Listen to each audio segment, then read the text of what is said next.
王先生30岁，来自山东个体，有请王先生，有请。王女士29岁，来自山东职员，有请王女士，有请。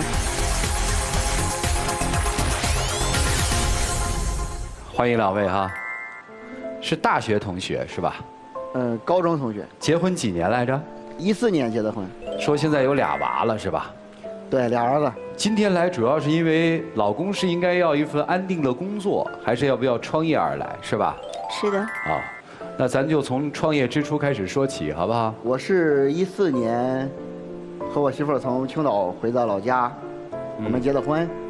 找到工作以后吧，然后回来，因为我爸在我们那儿赶集嘛，卖这个海鲜啊，卖鱼之类的。我现在快过年了，都忙嘛，快帮帮他吧。我就辞了职。我记得很清楚啊，那是2014年的12月24号，正好是平安夜。我那是22号辞的职。那天的话，上午我就是我帮我爸去一块儿赶集嘛，大约上午11点左右吧，然后就快下集的时候，这个突然间这个脑出血。打了120去他们当地的人民医院嘛，就去抢救。做完手术以后，基本上还是处于昏迷状态。然后我当时的感受是什么？就是因为我是家里独生子女嘛，因为家里那会儿其实也挺娇生惯养的然后突然间我爸倒下以后，我外在没有表现出来，但是我内心这个精神压力是挺大的。然后那期间的话，我爸住院差不多1个月吧。刚出院，当天晚上我媳妇儿就有感觉了，就预产期提前了。然后隔了1天，我大儿子就出生了就是我当时的感受就是我的父亲突然间倒下了，然后我呢突然间又当爹了，可以说。就一下子这个角色的转换是转换不过来的，这个对这个家庭来说，可能既有喜又有悲，是吧？对，然后压力会非常大，对不对？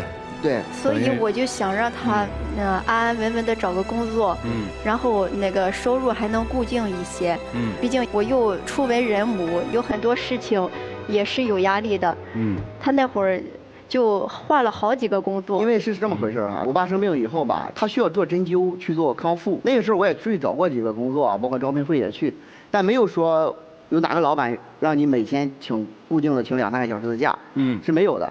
所以当时创业的一个初衷是希望自己有一些相对属于自己的时间，可以自由支配，是吧？对，还能挣点钱养家。对，当时家里我母亲也挺支持的，当时她给我3万块钱让我去。那作为创业的启动资金嘛，那我就做了互联网的这个项目。生完孩子几个月之后，也去帮他做了几个月，也是比较算是支持的。等于夫妻之间共同创业。后来做了半年以后，我觉得这个收入还是蛮低的。而且我寻思这个也照顾孩子嘛，我说不行，因为我们家附近有个工厂嘛，我说你去那边上班吧，我自己再干一下吧。后来他去上班了，然后我又坚持了3、4个月，我基本上创业就这么放弃了。创业失败了，后来呢？他就是出去找了几个工作嘛，没找到自己喜欢的然后那段时间我们俩就矛盾就挺大的嘛。我那会儿就整天叨叨他出去找工作，但是不知道那会儿其实我又怀孕了。那段时间的话，我也找过几份工作，我就感觉可能这个工作不太适合我。就是可能自己想要的很多，也可能当时年轻气盛，就想这不是我想要的，然后我就辞职了。总感觉在这找不到自己想要的东西，就是工作还没有稳定。对。但是第2个孩子又要来了，是这意思吗？那会儿还不知道，那会儿怎么回事？我那个换了2份工作以后吧，我就在家闲着，闲了有2、3个月，因为我那会儿学习比他好，我考大学也比他好，所以当时我特别有优越感。因为那会儿的话，我就感觉他也挺听我的后来我就感觉他整天说我，我就跟他说，我说你是不是对我有意见，或者你是不是对我不满意？我是不是你觉得我这不行那不行是吧？你是不是看不起我？我其实不是那么想的，我也有压力，因为我也当母亲了嘛，我的工资又不高，一直跟父母挤在一起嘛，我们还有爷爷奶奶，4世同堂，对，住在一起。对。后来吧，有一次我发小他妈去我家玩嘛，就在我发小面前说我，你看你也不上班，然后呢在家闲着，你看别人家这个有了孩子以后，人家那个当父亲了，人家怎么安慰，然后别人怎么着，我说我当时就特别刺耳，觉得我说那别人的好你怎么不去找别人啊？就当时就吵得很凶嘛。隔了有几天，他才觉得不舒服嘛，恶心吧，呕嘛，然后我们去医院检查，后来发现又怀孕了。然后那个我当时就收敛了，当时我也觉得确实我不对。那你压力应该更大了，兄弟。既然他来了，也许就是天意吧。然后怀孕以后，基本上我们这个就关系就缓和很多了。也不敢惹她生气。但是自己这个心还是蛮，对于我来说还是蛮浮躁的，就是一直在找，一直在找。然后呢，就是等于再次创业了，是吧？对对对。就这样。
其实是我们还没结婚之前买的，当时我们那会儿还上学嘛，感觉他说以后我们要结婚，我说结婚我们在哪儿住啊？他说在南屋住啊，我们一家的人住在一起不好吗？我说你太天真了吧，你把我娶回家就让我在你的小南屋里住啊？然后后来他就跟家里说，然后家里就买了那套房子。妻子其实说这个生老二的时候，丈夫就待了半天；生老大的时候，公公就生病。我们仔细一想，就生活的细节会特别难，但是都没有哭。说到这个房子的时候，马上就要落泪。你把这个跟房子的事儿联系起来，你就明白他那个心里的那种委屈了哈。当时哭了吗？当时没哭，当时其实心里还是抱有希望的。觉得他可能下个月就能那个回款，下个月可能就有回款。就是觉得生活还是有希望的，是吧？对。所以您现在的打算就是把公司关了，让他去踏踏实实找份工作，是这意思吗？他可以创业，但至少目前他好像还缺很多东西。经历了这几次创业，我觉得他需要沉淀一下了，但是他不听我的。我是觉得最了解状况的应该是我自己因为有很多事他不知道。那么任何事他都得去坚持。可能之前确实走了很多弯路，也确实我能力不足，但是中间经过这些教训以后，我也沉淀了很多那我觉得现在是可以值得去坚持的。在你的态度上面其实是要坚持，是吧？如果我选择了去找工作，那就是相当于我放弃了，因为找工作和创业是两个不同的路径。所以，先生今天来，你是带着要说服所有人的想法，还是真的想听听意见和建议？我是想听听专家的意见。是真听意见吗？还是说我其实不管你们说什么，我有我自己的坚持。咱们坦诚一些。我有我自己的坚持。好，但是我更希望也听听意见。好，就是这么一个大家看到的，我们传统意义上说的叫通情达理的这么一个妻子，是吧？但是她也坐不住了，她希望在创业的路上的老公可以停下来，考虑一下稳定。这个稳定可能不是你的稳定，我觉得她可能更多想要的是家庭的稳定。先生说有选择性的听听老师们的意见，我们听听老师们怎么帮他们分析吧。一起进入丘比特问卷。胡老师，这个丈夫，我很理解你，理解你创业的心。爱与不爱这个问题，可能是在这个上面的锦上添花。但是如果说两个人彼此的价值没办法提供给对方，那么另一方一定会考虑，我要这段婚姻或者我要这个人有什么用处。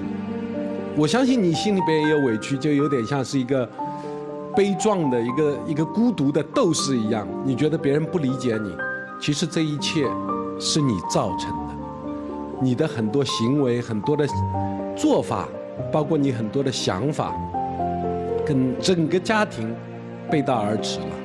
所以你要想想你自己给家庭提供的价值，给你太太提供的价值是什么，然后再去考虑到你是不是一个适合的创业者这个问题，好不好？ OK， 好，谢谢胡老师。来，山大老师，先要为王先生你们家里的女人们点个赞，这两个女人太伟大太不易了。你是属于那种蔫蔫的，但是主意特别正的人。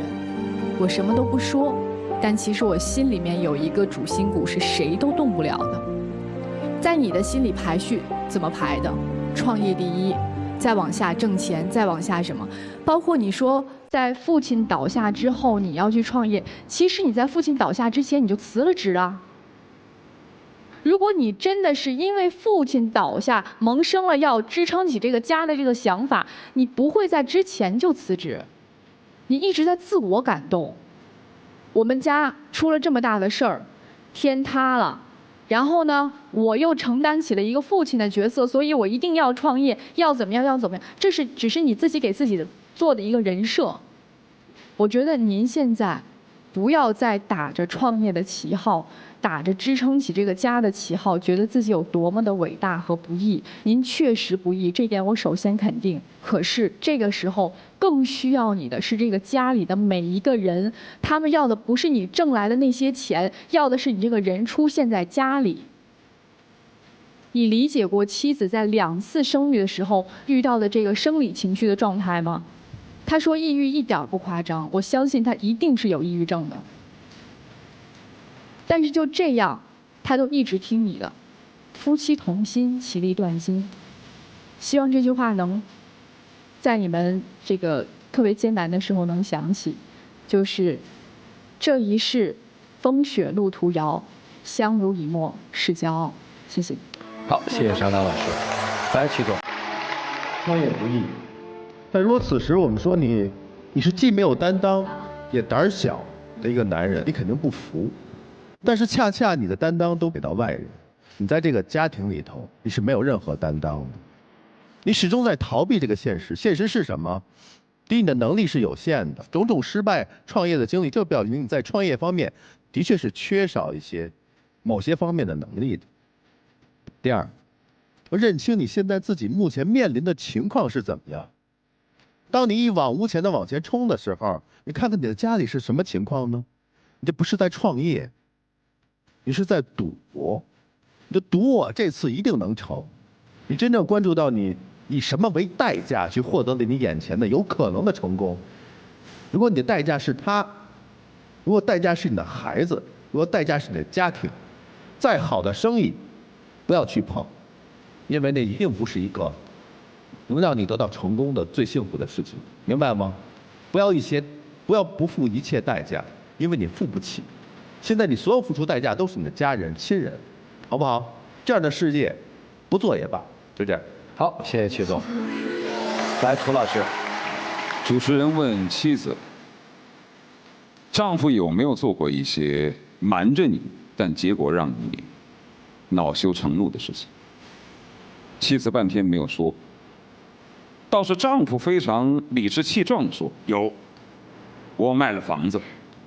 你好像显得你很仗义，我错了，我敢承认，怎么了？”但这种坦诚的背后，其实说明一点，你好像没有意识到自己现在的危险的境地。很多创业者其实在创业初期都是背负道德的压力，活在别人质疑和怀疑的眼光当中，内心饱含一种孤独感。但这种孤独感也被那些根本不适合创业、为了创业而创业的人，成为他们自我说服的一种借口。他们总会说，马云最初不是也不被理解吗？乔布斯当年不也是被人怀疑吗？我现在就是这样。它成为一种自我说服的借口。但是你要知道，同样是孤独，支撑孤独的方式不一样。真正的创业者支撑自己孤独的方式，是因为他是为了要做一番事而创业，他内心是真喜欢，所以无论成功还是失败，他内心是饱满的。他并不会因为我没有因为创业而获得钱或者是利，所以我就觉得我是空泛的。而对于有一些为了名和利而创业的人，一旦失败，数字是负的，他内心就会变得焦虑。所以男生，你真的要好好反省一下，真的这种创业不做也罢。甚至现在此时此刻最大的任务，你应该是维护家庭的和谐，来打好这场家庭的攻坚战和危机，而不是外部创业。你自己想想吧，就这样。好，谢谢涂老师。谢谢老师。听进去了吗？听进去了。啊，听进去就好。如果都不行的话，踏踏实实回家挣钱陪孩子。我给你出这主意特好，接过你爸的班儿，卖海鲜去，一起金融真情60秒。老婆，我们在一起也9年多了，我希望我们能一直走下去。我之前确实犯过很多的错误，也走了很多弯路，也没有考虑过你的感受。我希望你能再给我一次机会，就借这个舞台，也是一份见证。我希望你能看到我的改变。我爱你。我其实是一个特别平凡的人，我也不希望特别轰轰烈烈，我就希望我们安安稳稳的过日子。我希望你能听听专家的意见，然后我们慢慢还吧，好好过日子。可以的。现在让我们一起打开君乐宝。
来，有请我们的小话筒，有请。非常感谢老师，老师们说的太对了，我一定好好反思自己，我一定给你一个踏实稳定的家。谢谢老婆。接下来我们见证属于这对夫妻的浪漫时刻，各位请见证。